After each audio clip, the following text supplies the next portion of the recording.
तुंगभद्रा तटे पूर्वं भूतपतमुत्तमम् यत्र वर्णा स्वधर्मेण सत्यसत्कर्म तत्परः आत्मदेवं पुरे तस्मिन् सर्ववेद विशारदः श्रौतस्मार्थेषु निष्पानो द्वितीयम् इव भास्करः भिक्षुको वितत्वारोक्ये तत्प्रिया धुन्धुली स्मृता स्ववाक्यसा स्थापित्वा नित्यं सुन्दरी सुकुलोद्भवा लोकवार्तारता क्रूरा प्रायशो बहुकल्पजा सुरा च ग्रहकृत्येषु कृपणा कलह प्रियः। तुंगभद्रा नावाचं एक तीर आहे आणि अशा ठिकाणी आत्मदेव नावाचा ब्राह्मण राहत होता। गंगेच्या कडेला एक झोपडी बांधलेली। पहिले लोकांना सगळ्या झोपड्याच होते, आता निघाले ऐश्वर्य सगळं। आणि बराच काळ चिंतन केलं, अध्ययन केलं। 4 वेद 6 शास्त्र 18 पुराणाचा अध्ययन करता आत्मदेव झाला। मन स्वभाव निर्मळ होता, बुद्धी स्थिर होती, वाणी पवित्र होती, आचरण चांगलं होतं। आणि इकडून तिकडून सगळ्या पाहुण्याचे ठेपे येऊ लागले आणि दैवयोगानं जशीशी गाठ मारली त्या पत्नी बरोबर विवाहबद्ध झाला। आणि आत्मदेवाला धुंधुली नामक स्त्री प्राप्त झाली आणि आत्मदेवाचं आणि धुंधुलीचं लग्न थाटानं लागलं। आत्मदेवाला वाटू लागले की अरे बाबा सुख प्राप्त होतं म्हणजे लग्न झाल्यावर का। आणि 1-2 वर्ष झाले की मग हे कमी पडायले, ते कमी पडायले, ते कमी पडायले,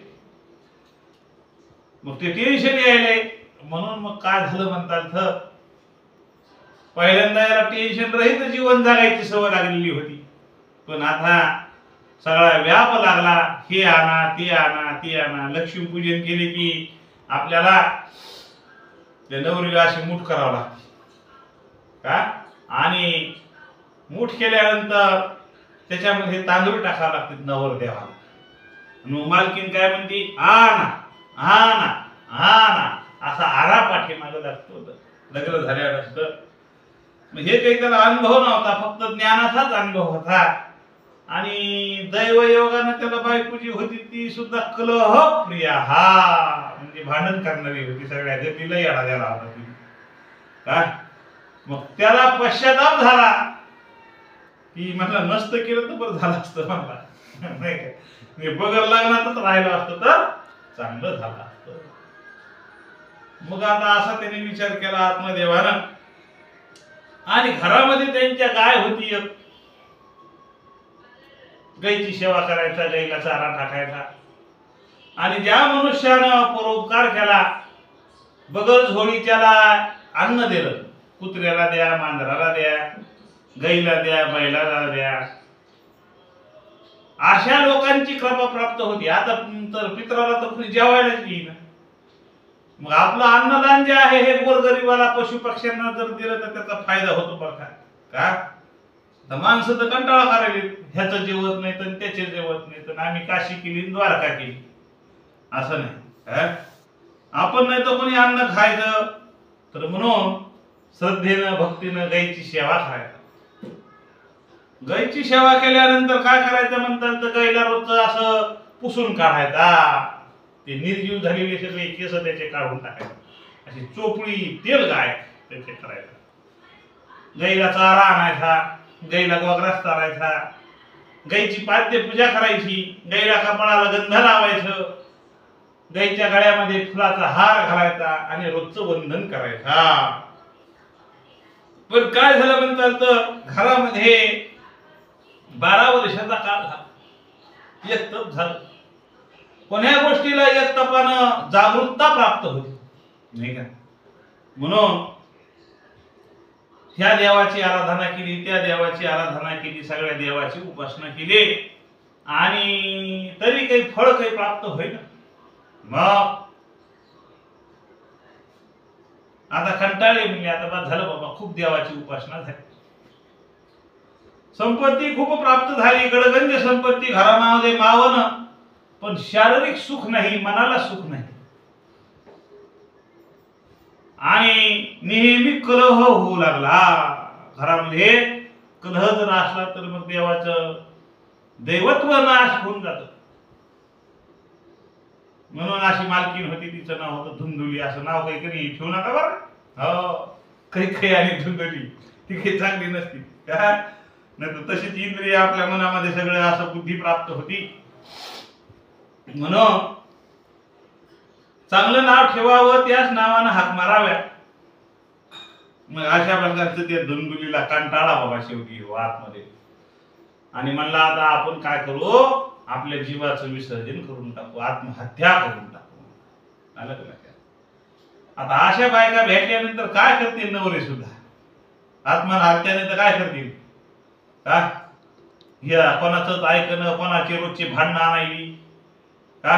मग आता देवाचा जप करा का, घरातलं संसार करा का, गाईला चारायला न्या का गाईची पूजा करावं, असं काही नाही, कशामध्येच मन लागणं.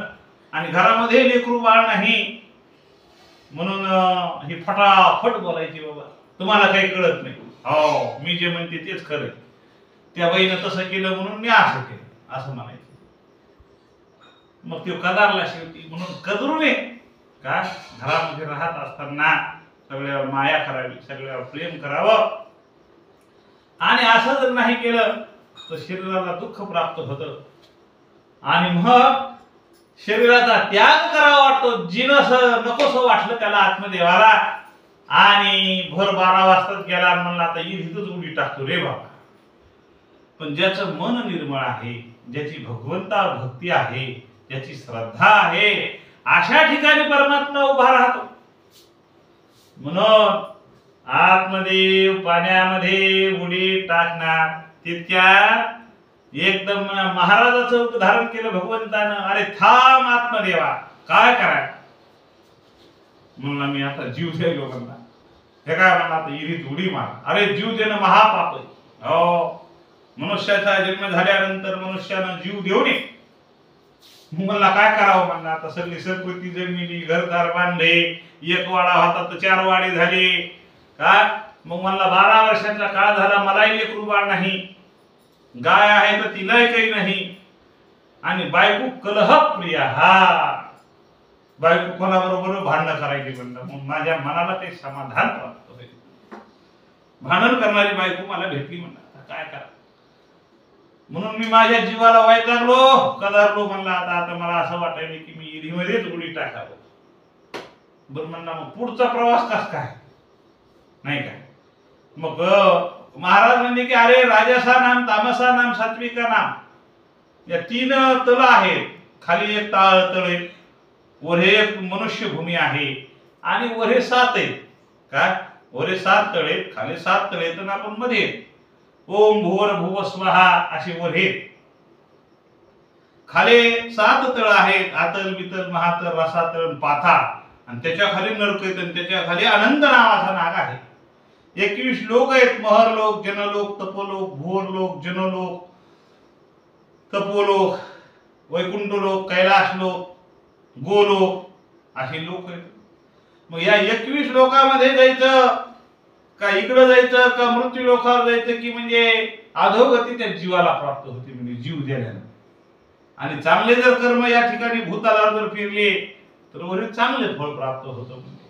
म्हणून जीव देऊ नको म्हणजे आत्मदेवा. नाही नाही म्हणला, आता तर उडीच मारणार म्हणला, मला आता जीवाचा कंटाळा आलाय म्हणला. मग अरे म्हणले एखादं लेकरू जर राहत भेटलं तर म्हणले, मग एखादा मुलगा जर झाला तर म्हणला मला बरं वाटत म्हणला. मग म्हणला महाराज म्हणले की मुलगा जर झाला, तुला अपत्य जर झालं तर त्याच्यात तुला सुख प्राप्त होईल का. म्हणला काऊन नाही होणार. हो, लेकर बाळात फार सुख असतं म्हणलं का. ज्यांचे ज्यांचे लग्न झाले त्यांना विचारा लेकरात सुख आहे का काय. लेकराच्या माय म्हणते हा फार टेन्शन यायला रे बाबा, नष्ट केलं तर बरं झालं, नाही का. मग असं महिला वाटतं, पण बापाला वाटतं की एखादा मुलगा हवा. मग काही हरकत नाही म्हणजे मग काय कर, तुझी श्रद्धा आहे, मग तू काही जीव देऊ नको. तू काय कर, माझ्याकडचं हे फळ घे आणि तुझ्या बायकोला खायला सांग. मग आत्मदेव नावाच्या ब्राह्मणानं नमस्कार केला. ते फळ घेतलं रे बाबा. महाराज गुप्त झाले. महाराज दुसरा कोण नव्हता, भगवंत होता. तो निघून गेला आणि मालकिनीला सांगितले गे, ऐकलं का? आता मालकिनीला का ऐकू येत नव्हतं का काय? हा, पण मालकिनी एका शब्दाला ऐकतच नाही. हो, 10 शब्द आवाज रे, ऐकलं का? काय हो, तुम्हाला काय लागलं? असं वस करते. हो का? माझं असं वस केल्यानंतर अगोदर आपलं तर ऐकतच नाही कधी. का अशा बायका झाल्या कलियुगातले. त्याच्यात ह्या फोडणं तर जास्तच बिघाड आहे. टीव्हीनं फोडणं काय बघा त्यात काय नाही, त्यांची त्यांनाच माहिती. पण बघा त्यात का, आणि आपण आवाज जरी दिला तरी त्यांना काही सुधारतच नाही. हो, आता खायची वेळ झाली तर वाढा, थांब एवढी मालिका हो दे. हो, हे फार चांगलं चालू झाले असं म्हणतात. मग ते आत्मदेवाला असा त्रास खूप लागला. मग मालकीने म्हणले की अगं एक महाराज भेटला होता आणि त्या महाराजाने एक फळ दिले खाय. म्हणजे तू फळ खाय, पण खोटं बोलू नको, भांडणं करू नको, देवाची आराधना कर, तुळशी महादेवाला पाणी घालीत जात जाय, काय सूर्यनारायणला अर्घ्य देत जाय, हळद कुंकू वाहत जात जाय आणि सूर्यनारायण नमस्कार करीत जात जाय. आता हिच तर सगळं विरुद्धच होतं. ही काहीच करीत नव्हती रे बाबा. ही भांडणं करण्यात तरबेज होती. हो, दिसायला चांगला असून काही उपयोग नाही, नाही का? इंद्रिय चांगले पाहिजेत, मन चांगलं पाहिजे, बुद्धी चांगली पाहिजे, त्यावेळेला भगवंताचं वास्तव्य आपल्या शरीरामध्ये होते. हो, नुसतं या ठिकाणी दिसायला चांगलं काहीच करीत नाही असं म्हणण्याला जमतं का?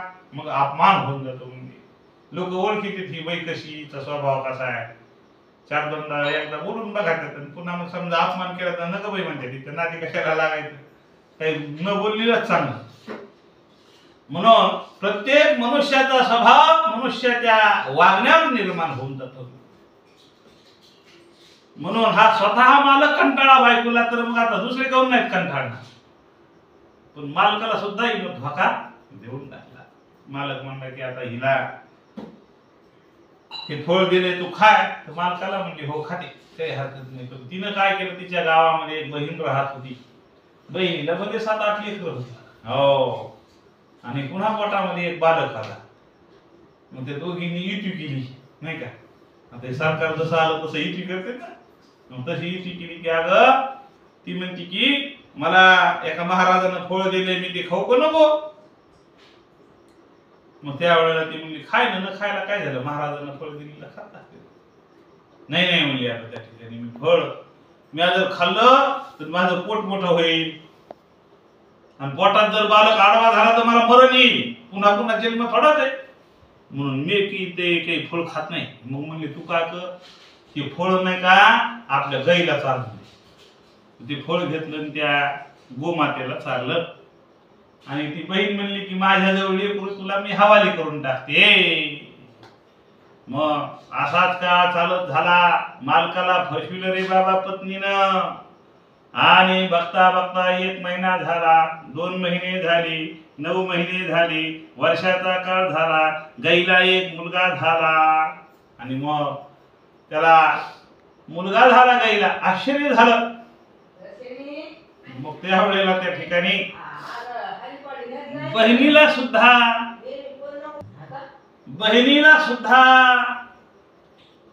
मुलगा झाला एक. आणि पाठीमागच्या दारानं तो मुलगा आणून दिला.